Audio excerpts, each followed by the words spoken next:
অধীর হুমায়ুন বিজেপির এজেন্ট বলে তোপ অভিষেকের। মুর্শিদাবাদে এসআইআর এর নামে হয়রানির অভিযোগ।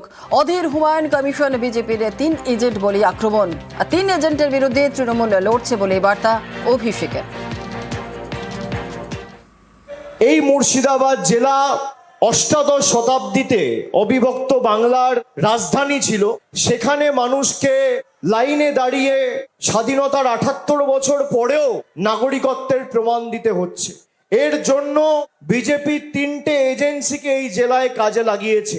প্রথম এজেন্টের নাম, যাকে আপনারা আজ থেকে 2 বছর আগে পরাজিত করেছিলেন, অধীর চৌধুরী। দ্বিতীয় এজেন্ট হুমায়ুন কবির, তার সাথে হাত মিলিয়েছে দিল্লির নির্বাচন কমিশনের ভ্যানিশ কুমার, মানুষের নাম কাটতে। এই 3টে এজেন্সির বিরুদ্ধে আমাদের এই লড়াই সর্বাত্মক করতে হবে। এখানে মতানৈক্য, মত পার্থক্যর কোনো জায়গা নেই।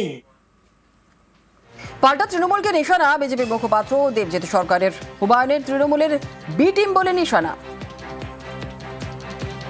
নিরাপত্তা দেন, সেটা কেন দেন?